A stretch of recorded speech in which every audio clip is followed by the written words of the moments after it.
hits your eye like a big pizza pie, that's amore.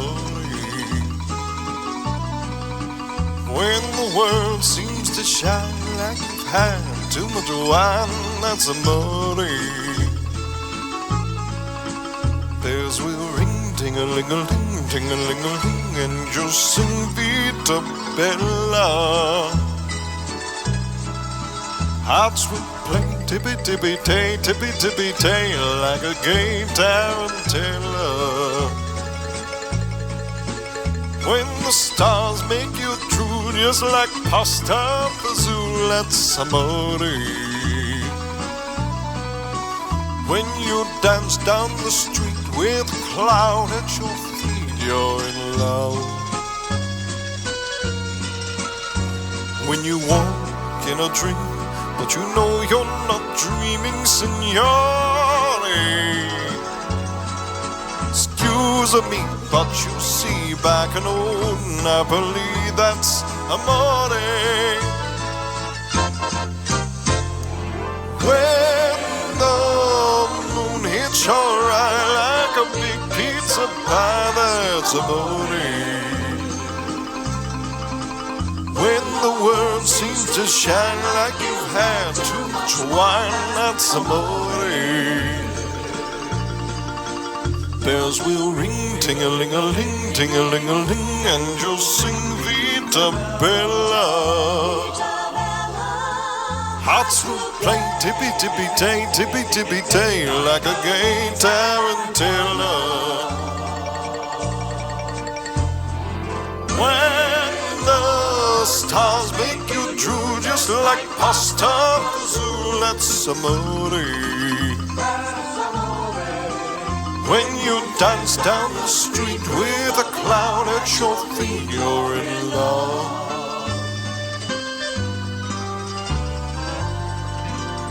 When you walk in a dream, but you know you're not dreaming, signore. Excuse me, but you see back in old Napoli, that's amore. That's amore. Welcome to the second episode of the Aaron Shoemaker Show. It's great to have you here. Today I'll be taking you to Fort Calhoun, Nebraska, and visiting a little butcher shop called Cure. And we'll have a song by a classical guitarist named Andrew Stickman. Other than that, get ready to enjoy some great music and the history that goes with it. Now, before there was Nashville, before there was Hollywood, there was Tin Pan Alley. This small block in the Flower District of Manhattan was the center of the music industry from 1885 to 1930, home to a series of publishing companies and songwriters who dominated much of popular music in America. The name Tin Pan Alley came from a derogatory term. It referred to the sound of all the cheap pianos banging away at the same time. And bang away they did, pitching songs to musicians, vaudeville, and Broadway.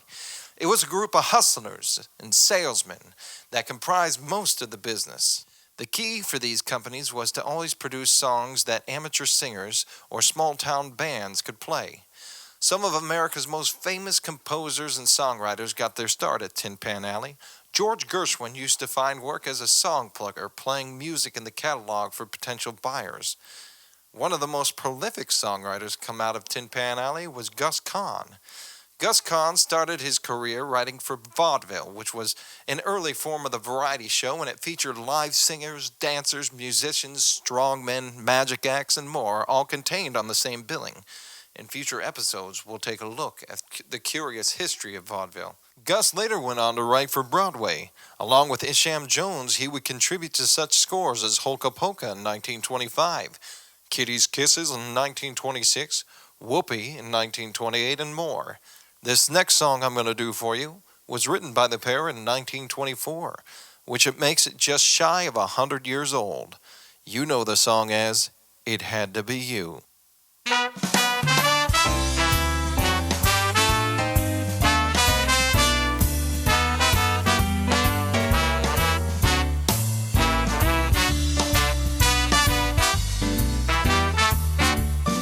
had to be you.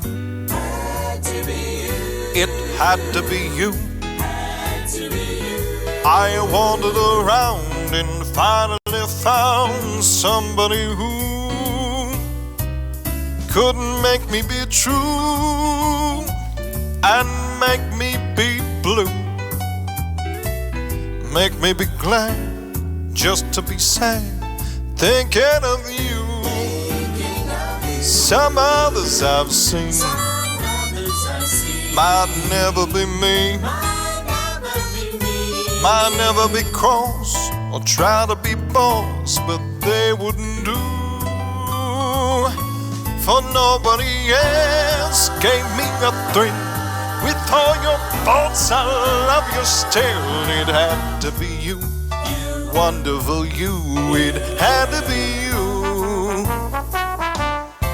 Now, this song, It Had to Be You, has appeared in 13 different films over the years, including Casablanca. It was recorded by such greats as Frank Sinatra, Bing Crosby, and Doris Day, to name a few. And now, yours truly, Aaron Shoemaker. Hold on, I gotta get back to this.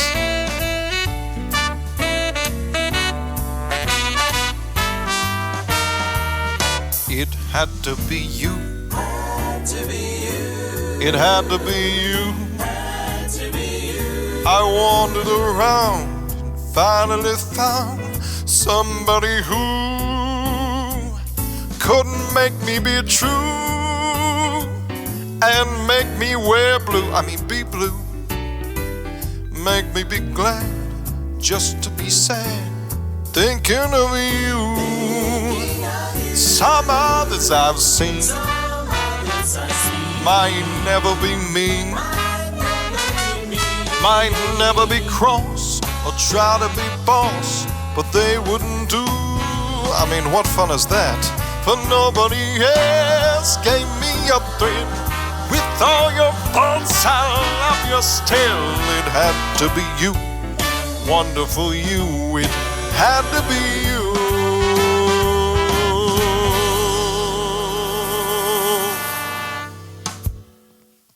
All right. Now, for this next part, I'd like to introduce you to my guest, Andrew Stickman.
this lady is a tramp. She gets too hungry to wait for dinner at 8. She loves the theater and never comes late. She doesn't bother with those people she'd hate. That's why the lady is a tramp. Doesn't like crap games with barons or earls. Won't go to Harlem in ermine and pearls. She won't dish the dirt with the rest of the girls. That's why the lady is a tramp. She likes the free, fresh wind in her hair. Oh, that life without care. She's broke, but it's so. Hey, it's California. It's so cold and so damp. That's why the lady is a tramp. She gets too hungry to wait for dinner at 8. She loves the theater and never comes late. She doesn't bother with those people she'd hate, politicians. That's why the lady is a tramp. Doesn't like crap games with sharpies or frogs. Won't go to Harlem in Lincoln's or Fords. She won't dish the dirt with the rest of the bronx. That's why the lady is a tramp. See, I love this song because it's all about going your own way. And the thing about going your own way is sometimes people don't like that. They'll call you names like tramp or stupid or, God forbid, crazy. See, they're just afraid of stepping out and doing things their own way. So they gotta make fun of you to feel better about themselves. I say don't let them get you down. She likes the free, fresh wind in her hair. Oh, that life without care. She's broke, but it's hope. Hey, it's California. So cold and so damp. That's why the lady. That's why the lady. That's why the lady is a tramp. All right, all right. This next song shows us that even if a song does not chart upon release, it can still become woven into the fabric of our culture. It was recorded and released by Louis Armstrong for the ABC record label. At the time it was recorded, Louis Armstrong was gigging at the Tropicana Hotel in Las Vegas. The recording session took place at Bill Porter's United Recording Studio. Scheduled for 2 a.m., the session was to take place right after Louis' midnight show. Armstrong had recently signed to ABC Records, and the president of the company, Larry Newton, had shown up to take publicity photos. Newton was hoping for an upbeat swinging tune, and when he heard the slow pace of this song, he tried to stop the recording session. After that, Louis locked Mr. Newton out of the recording studio. Because of all that, and a couple of freight train whistles, the session didn't end until 6 in the morning. Louis, being the stand-up guy he was, only took $250 for the session, standard union pay at the time. He did this so the other musicians could get paid for the overtime, having gone so early into the morning.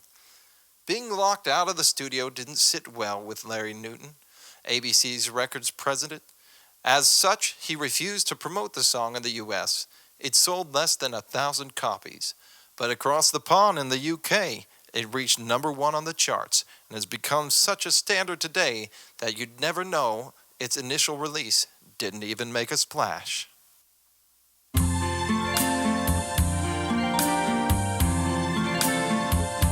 I see trees of green, red roses too. I see the blue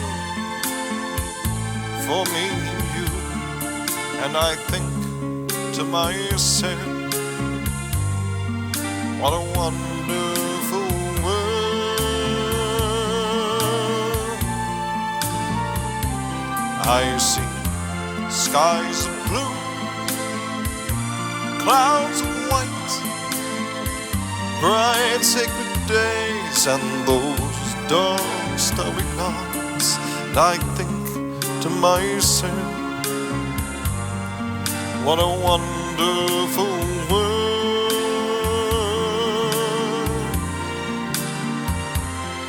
All the colors of the rainbow so pretty in the sky, also on the faces of those people passing by. I see friends shaking hands saying, how do you do? They really say, I love you. I hear babies cry, I watch them grow. They'll learn much more than I'll ever know. And I think to myself, what a wonderful world.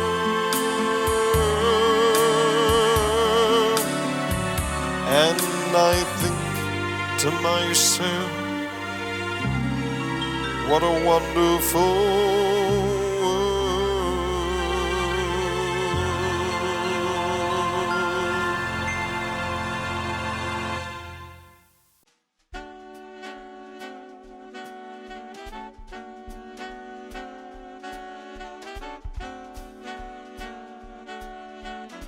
For today's Out and About, we're here in Fort Calhoun, Nebraska at Cure Cooking. They're a butcher shop that specializes in the traditional curing of meats. Let's talk to the owner, Chad, about exactly how the sausage is made. Hi, I'm Chad Lebo. I have a butcher shop in Fort Calhoun, Cure Cooking, and we do traditional dry cured, cold smoked meats from around the world using all local animals.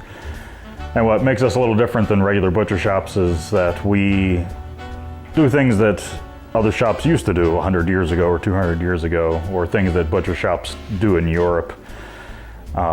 Things that take a long time, but with really good animals that makes the best products. The way we smoke is we're cold smoking everything, so we're smoking things for flavor and for preservation. So we are smoking at very low temperatures, more in a small smokehouse, not a smoker like you see in people's backyards. So the smoke is very cold. It's just helping to keep down some of the mold growth on some of the meats that age for a long time, or it's smoking some of the sausages but not actually cooking them so that they can be aged and preserved longer. So it's a different method. And we're using real wood. We just start a fire in the morning and put big logs of real wood on and let it smolder, so no gas, no electric. Yeah, the real traditional way of preserving meat with salt is pretty simple. You would just put a ton of salt on a piece of meat and it kills all the bacteria that's in it, and it takes out enough moisture so no new bacteria can grow. And that meat is safe essentially forever. The problem with that method is that it is really salty meat, so you had to use it differently. You had to use it in things. You had to make ham and bean soup. You had to throw it in your greens. You couldn't just sit down and eat the meat by itself. It was too salty. So we do that old technique of just using dry salt and putting it directly on the meat, no brining or injecting, but we measure everything exactly so that you can eat it by itself. It's not super salty, it's more controlled. Yeah, we carry Wagyu beef, which is some of the best beef in the United States, and we're lucky that it comes from right here around Fort Calhoun and Omaha. And Wagyu beef is a breed of beef, just like Black Angus, Guernsey, Jersey. Wagyu just means Japanese, so it's one of 4 breeds from Japan, and it's extremely well-marbled beef. They have their own scale of marbling because the prime scale doesn't go anywhere near high enough to match the marbling it has in it. And you see it on cooking shows because they'll use it as Kobe beef, but Kobe beef is just Wagyu beef that's been raised in Kobe, Japan. So what we sell is American Wagyu. It's raised in the United States, and it's a mix of Japanese Wagyu and American Black Angus, and it is pretty incredible beef. We got started. I grew up near a really small butcher shop in Pennsylvania, and got used to having. They still dry cured things like we do, and we got used to having dry cured hams and bacons. And my Grammy served dry cured ham every Sunday lunch, fried ham steaks, and then we ended up moving to Africa in 2008. And when we got there, we just sort of missed some of that kind of food. We liked the food we were getting, but we wanted meats like bacon and ham. And after 2 Easters of not having ham, we decided to learn how to make everything from scratch so that we could do it. And we started making ham and bacon, and then selling the ham and bacon to other people who were living in Madagascar who couldn't get ham and bacon, and did it for about 6 years there, and made mistakes and learned from them and got better. And when we moved back to the United States, we came here and decided to keep doing it here. And luckily Omaha and the area has been very supportive in buying and enjoying traditional meats like we do. I think two things set us apart. One is we use these older techniques of dry curing and dry aging that most butcher shops don't do at all anymore because it takes too long, and they don't want to have a ham that sits around for 6 months or a year before they sell it. And the second thing is that we use older breeds of animals. So just like people know heirloom vegetables and love heirloom tomatoes because they have better flavor, and we use heirloom animals. So they're older breeds of animals, and those animals have a lot more flavor and higher fat, softer fat. So between using those local animals that are older breeds of animals and then doing these older techniques, traditional techniques, the end result is quite different than what most places have. We have customers of all ages, but we do have, when we get customers who are, say, above 80 years old, they still remember when regular just butcher shops still did some of the stuff we do. And I love when we get compliments from those people, because they actually get nostalgic for what something used to taste like. And when someone says, "Oh, that's the bacon, that's the bacon my grandmother used to make on the farm," or "That's the bacon I grew up with," I really like those compliments. They're because we're not trying to do something creative and make. I just like that we make something that used to be around and isn't much anymore. That we're just keeping something alive, not trying to be clever and make new things. So, that's definitely some of the moments that make it really worth it.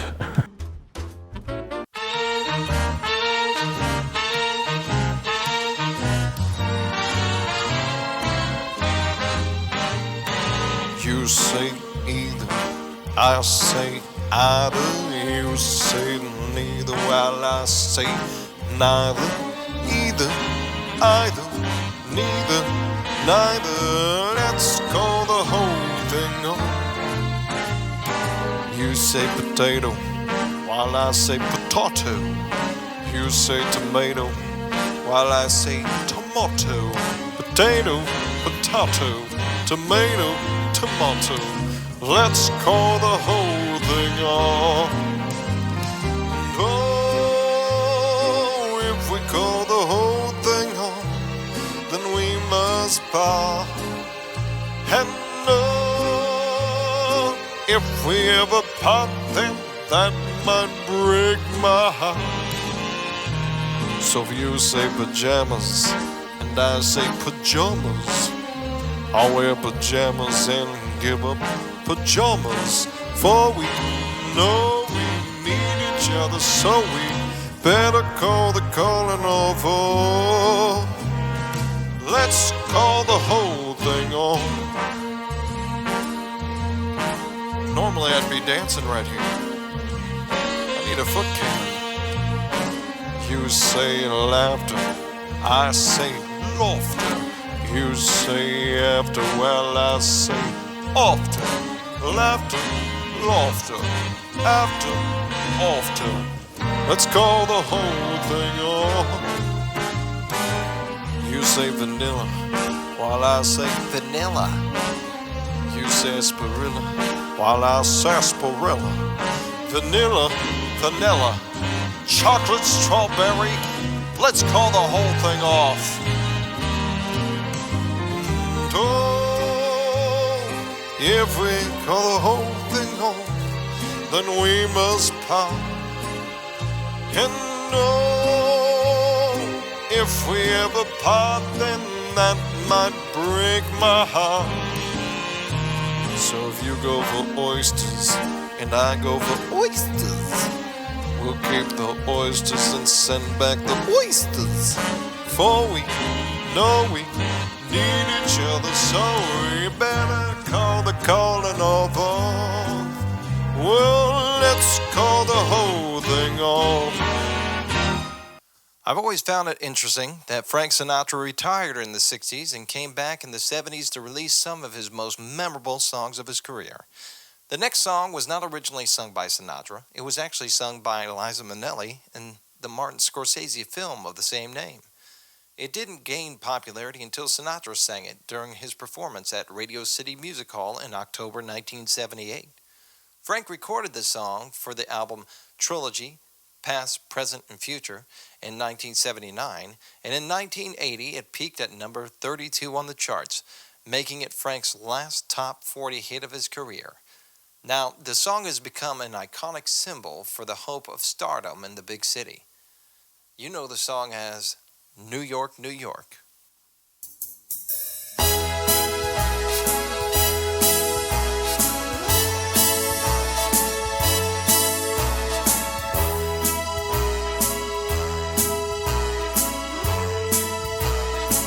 Start spreading the news. I'm leaving today. I want to be a part of it. You know, New York, these vagabond shoes are longing to stray right through the very heart of it. You know, New York, I want to wake up in a city that doesn't sleep and find I'm king of the hill, top of the heap. These little town blues are melting away. I'll make a brand new start of it. You know, New York, if I can make it there, I'll make it anywhere. It's up to you, New York, New York.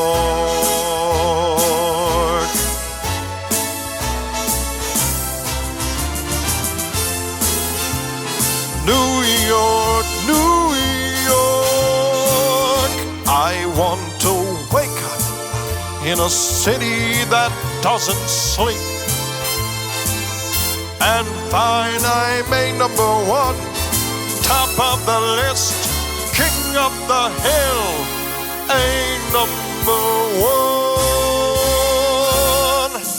These little town blues are melting away.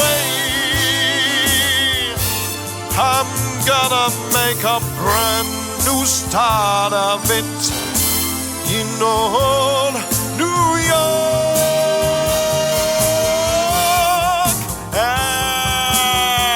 And if I can make it there, I'll make it anywhere. It's up to you, New York, New York,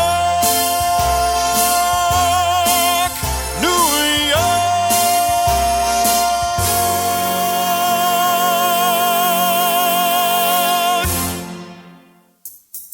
Thank you for joining us today in our basement studios in Omaha, Nebraska.